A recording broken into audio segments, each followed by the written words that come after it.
viendo los hábitos de consumo, qué sé yo. ¿Se compra menos carne? Se compra menos carne. ¿Porque está cara? En algunos casos sí, en otros casos porque se está comiendo menos carne en el mundo. Milei tafanó 28 kilos de carne. Majul lo que justifica es que la población come 28 kilos de carne menos. Destacar que es la caída más grande en 26 años. Y vos tenés que escuchar a un pseudo periodista que te dice que cambiaron los hábitos de consumo. Perfecto. Y bueno, y ahora sí nos vamos metiendo en el tema del día. Hace muy poquitos días, a principios de noviembre, hubo una nueva sentencia, un nuevo fallo que le ordena al Ministerio de Capital Humano a restablecer la entrega de alimentos en los comedores comunitarios.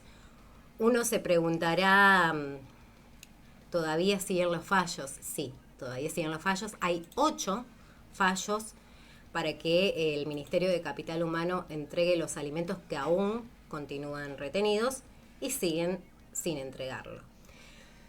Pero nos parecía, bueno, y por otro lado mencionar que nuevamente la cartera de Capital Humano apeló este fallo y lo ha rechazado, algo que también ya es habitual.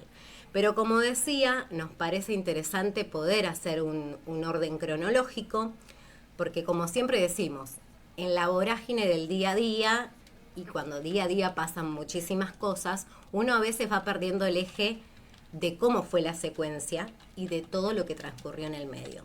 Por eso nos parece importante, si bien esta denuncia de los alimentos retenidos es el 22 de mayo, poder retrotraernos un tiempo atrás a lo que fue febrero, porque toda esta situación comienza en febrero, cuando la UTEP, la Unión de Trabajadores de la Economía Popular, intima a la ministra de Capital Humano a que entregue alimentos a los comedores. Recordemos que en febrero, a 2 meses de asumir el gobierno nacional, no había entregado ningún alimento a los comedores, con el contexto que estaban atravesando. Como siempre lo decimos, los comedores, si bien en distintos momentos han recibido a muchísima gente, en este contexto en particular la demanda es mayor y en muchos casos mientras van entregando la comida se quedan sin alimentos para poder entregarles porque es mucha la demanda,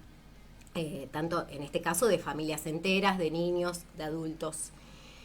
Y en este contexto, en febrero, recordamos, el 6 de febrero es que la UTEP intima al Ministerio de Capital Humano para que entregue alimentos.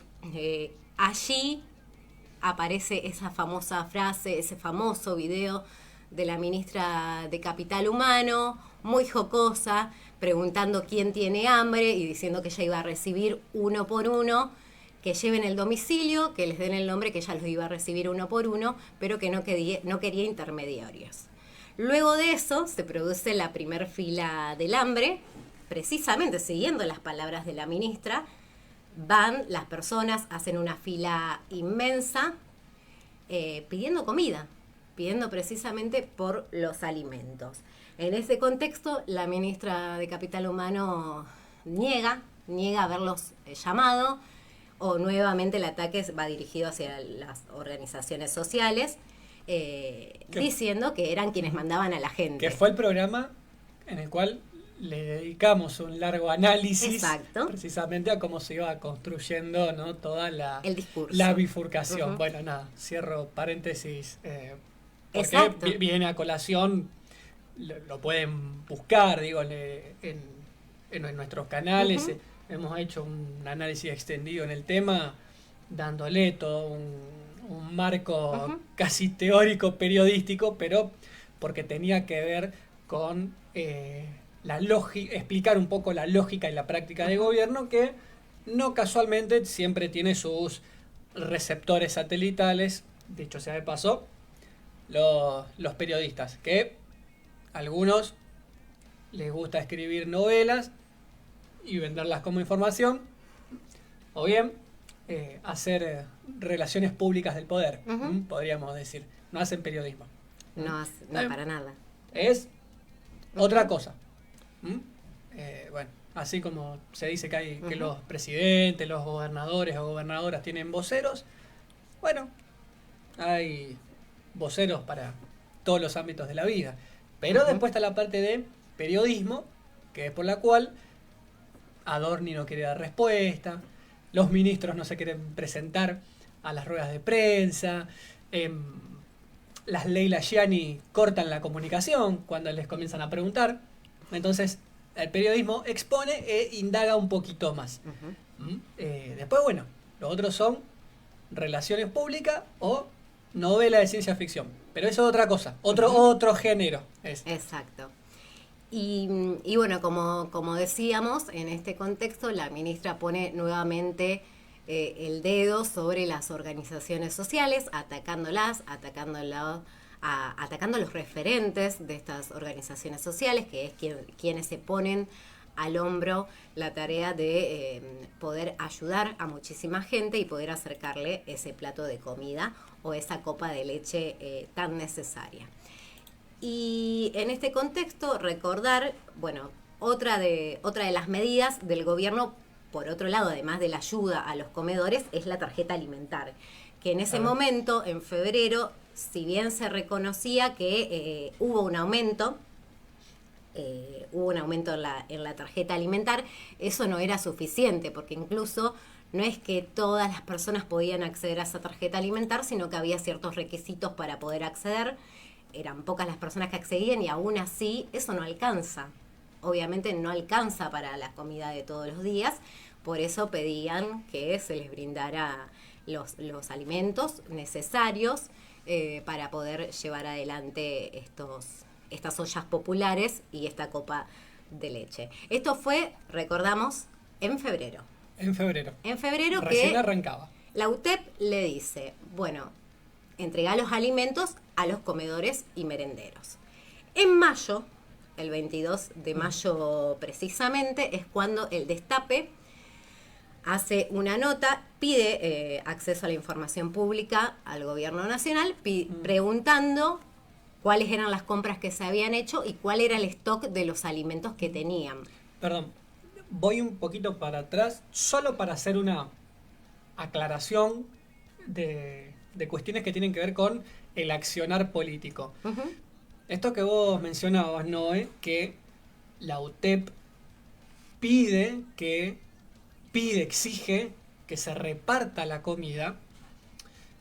Lo queremos aclarar porque es muy fácil, ¿no? Jugar sucio y decir que las organizaciones fueron a manguear cosas que no corresponden. El hecho de exigir la entrega de alimentos, lo que estaba pidiendo la organización era que el Estado Nacional, que tiene esa obligación, una de sus funciones, de sus obligaciones, es que la cartera, el ministerio que corresponda, presente un plan elaborado, que ahora vamos a ir con eso, porque tiene todo su derrotero en la justicia esto, pero que se haga cargo de una política pública. Es decir, una organización social estaba pidiendo al Estado que cumpla con su rol. Había dejado comida sin entregar y estaba pidiendo que se reparta. Es decir, le exigían que cumpla la función que le correspondía, que era entregar una cantidad de comidas destinada a distintos puntos del país.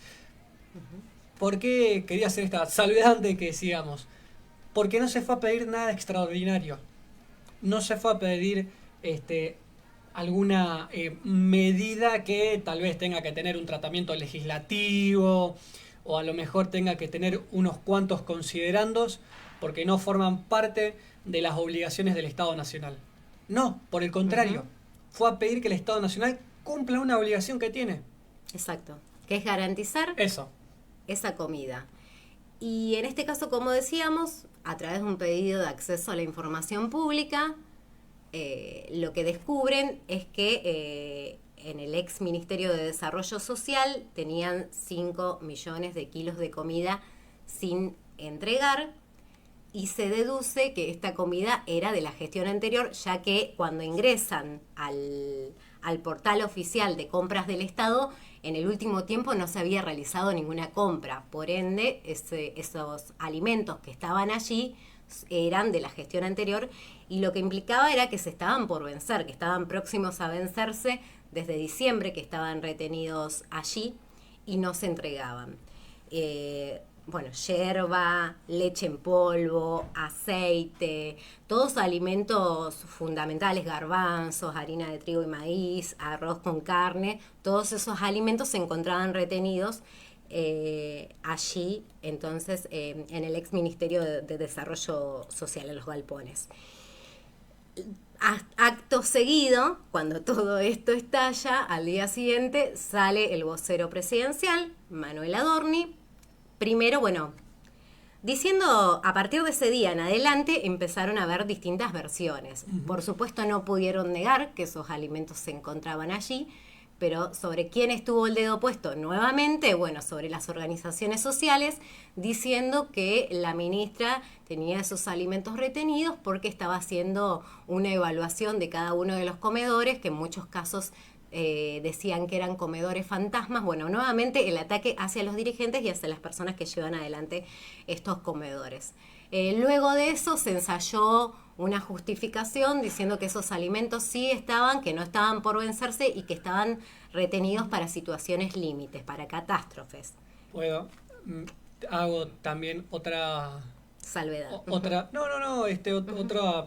aporte complementario, ¿no? A esto que venís desarrollando. Porque tiene que ver con una lógica de gobierno que se sustenta y autosustenta constantemente, se retroalimenta de ver cómo la lógica de una crueldad humana, de una crueldad de Estado, es un gobierno que no tiene políticas de Estado, tiene crueldad de Estado.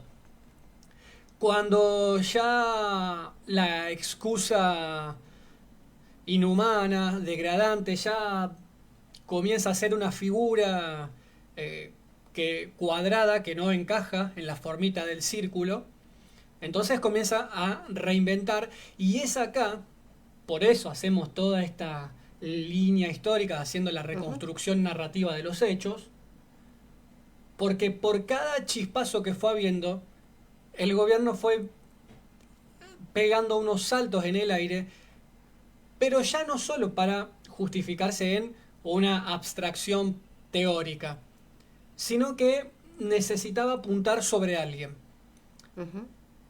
Y esto es constantemente, lo hablamos con Luciano Fontana en su momento, es constantemente buscar quién es el enemigo para la situación. ¿Por qué? Porque sus excusas ya no tienen de dónde sostenerse.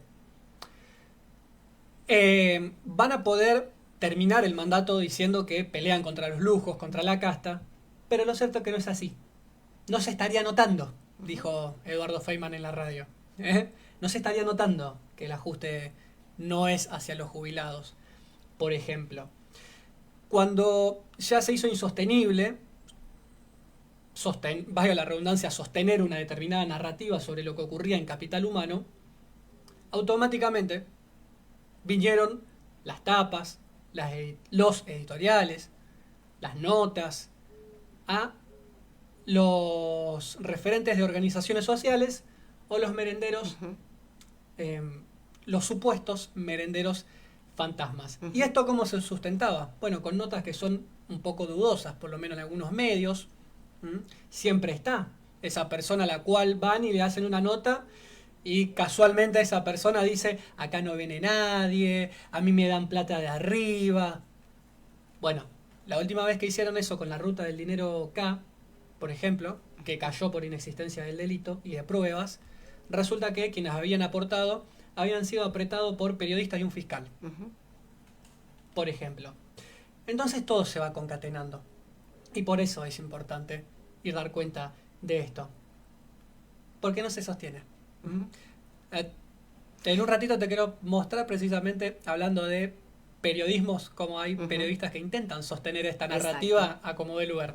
Exacto. No se sostiene y los argumentos o las justificaciones que quieren dar son las mismas de siempre. Bueno, por un lado, hablando de las auditorías, de las supuestas auditorías sobre estos supuestos comedores fantasmas, luego se improvisó esa justificación de que esos alimentos estaban retenidos para situaciones límites, lo cual quedó denostado desde un principio porque unas semanas antes había ocurrido lo de Bahía Blanca y no se utilizó, los alimentos no se utilizaron para esa situación y esa era una situación catástrofe, por ejemplo, entre tantas otras. Los incendios en Córdoba. Los incendios en Córdoba tampoco fue allí. Entonces, hubo distintas situaciones en este tiempo para poder utilizar esos alimentos en situaciones de catástrofe, si realmente fuera así y no se utilizó tampoco. Por eso digo que cada uno de los argumentos que el gobierno nacional dio cayeron por sí solos. Por su propio peso. Por su propio peso. Recuerdo rapidito a Adorni sobre Córdoba, lo que dijo fue, la gestión anterior nos dejó helicópteros en mal estado. Cuando sucedió lo de Bahía Blanca, fue Milei con cara de compungido, deseó buena suerte y dijo que iban a poder salir adelante. Es decir, en plena catástrofe, el presidente fue a desear buena suerte e irse.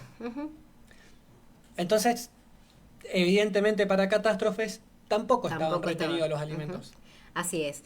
Y ya se están por cumplir 6 meses desde esta denuncia. Como decíamos al inicio del comentario, actualmente hay 8 fallos para que se entreguen estos alimentos. Una de las causas tramita en el fuero contencioso administrativo y la otra en el fuero penal. Que la causa que tramita en el foro contencioso administrativo, tenemos que decir que es una causa colectiva, recién hablábamos de la UTEP, pero junto a otras organizaciones también se sumaron a esta denuncia. Y luego está la denuncia penal, que es directamente contra las personas, cada una de las personas, en este caso del Ministerio de Capital Humano, o las personas que han tenido responsabilidad en que no se haya entregado los alimentos. Vale comentar, mejor dicho, que cada uno de estos fallos ha sido apelado por el Ministerio de Capital Humano y este último que mencionábamos no es la excepción. En el día de ayer nos enterábamos de que el Ministerio de Capital Humano apeló este fallo que nuevamente le dice que tienen que entregar los alimentos. Y no nos olvidemos que en el medio, en uno de estos fallos que les dicen que tienen que entregar los alimentos, ¿qué hicieron?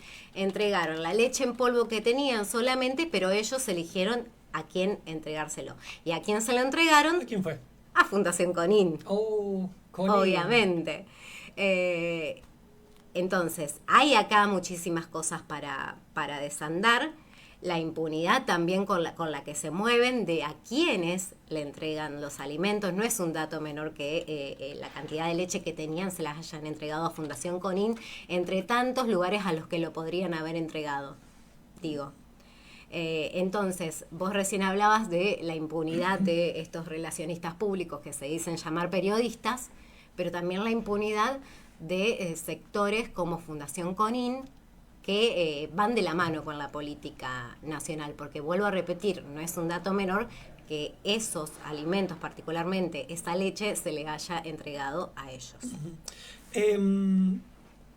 Hablando de relacionistas, Facu, no sé si podremos tener al amigo Luis Majul, que, bueno, ha sido ya desde hace un tiempo vocero de los grupos de poder concentrado en Argentina, y por eso decimos que las palabras, hay cosas que no vuelven para atrás en el tiempo, y las palabras son una de ellas, y las palabras son cosas con las que los periodistas contamos, y es un recurso tan potente, y cae en un momento en el cual Capital Humano tiene un fallo que le dice, che, ya vamos ahí para la 8ª vez que estamos jugando a que interpones un recurso. Repartí la comida. Presenta un plan. A la vez se ya no está viendo ese humor de las organizaciones sociales, esto o tal cosa. Porque resulta que se está reclamando algo tan básico como comer. Bueno, en este contexto, digo, las palabras tienen su contexto.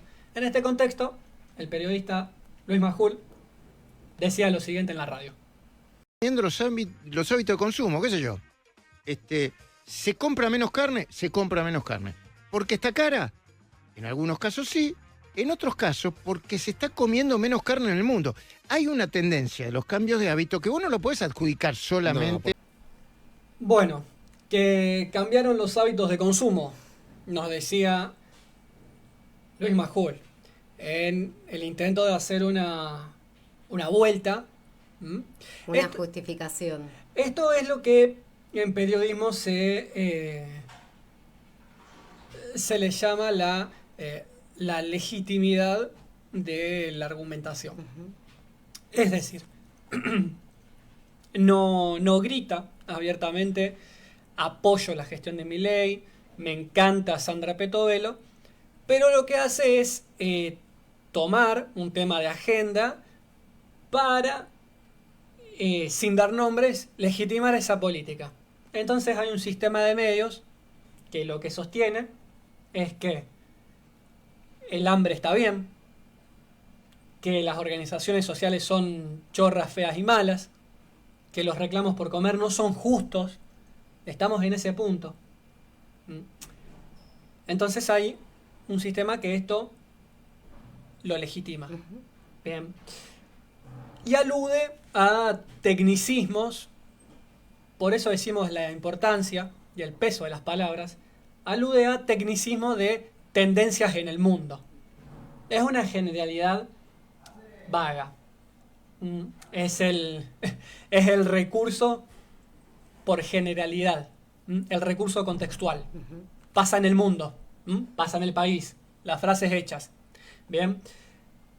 Pero hablando de esto, por ejemplo, yo quiero comentar que la Bolsa de Comercio de Rosario lo que proyectó es que el consumo de carne para el 2024 es de 44,8 kilos, cuando el consumo histórico de carne fue de casi 73 kilos. Majul está justificando que la población argentina, a partir de la gestión de Milei, porque el corte abrupto es ahí, Majul lo que justifica es que la población come 28 kilos de carnes menos. Así cambió el hábito de consumo de que te habla Majul. Milei te afanó 28 kilos de carne. A ese punto bajó el consumo de alimentos básicos. Básicos. De la leche, de la yerba. Ya ni digo de los nutrientes esenciales, pero carne, leche y yerba bajaron drásticamente. Los alimentos principales de cualquier canasta básica. Y en nombre del hábito de consumo, te defiende este tipo de política. Y además, destacar que es la caída más grande en 26 años. Y vos tenés que escuchar a un pseudo periodista que te dice que cambiaron los hábitos de consumo. Bueno, no cambiaron los hábitos de consumo. La situación es tal que hoy la gente decide comprar otra cosa, porque no tiene para comprar carne. Algo tan elemental, bueno, hoy no se llega a comprar la carne. Y paralelamente, y para ir cerrando este comentario, mientras el Ministerio de Capital Humano, ya con 8 fallos que le dicen entrega la comida, lo siga apelando, mientras tenemos a estos pseudo periodistas que le hacen la campaña y que justifican todas las medidas del gobierno nacional, mientras tenemos a su ejército de trolls que potencian estos discursos y que lo difunden en las distintas redes, mientras todo esto sucede, ¿qué es lo único que crece? ¿Qué es lo que crece? El patrimonio de Javier Milei. ¡Oh! ¿En serio? Exacto, creció casi un 500% en un año. No hay plata, dicen. Bueno, sabemos para dónde hay plata. Arrancó el 2023 con un patrimonio de 21 millones, que fue lo que declaró en un principio, porque había dos declaraciones. Por un lado, esta de 21 millones, y por el otro lado, una de 54 millones. Bueno, arrancó el 2023 con ese patrimonio de 21 millones y lo terminó ya como presidente con bienes por 125 millones de pesos. Es un incremento del 495%. Así que mientras te dicen que no hay plata, mientras los comedores siguen haciendo malabares para llegar a fin de mes, para poder abarcar toda esa población que día a día crece, porque la demanda es mayor y va a seguir siendo mayor lamentablemente, mientras el ministerio sigue sin repartir los alimentos, mientras todo esto sucede, ya sabemos a dónde va la plata y qué plata crece y cuál no. Crueldad de Estado y escasez. Podríamos decir que un poco es la lógica y la praxis de el gobierno, su filosofía, y es un poco eso lo que nos convoca al comentario de hoy.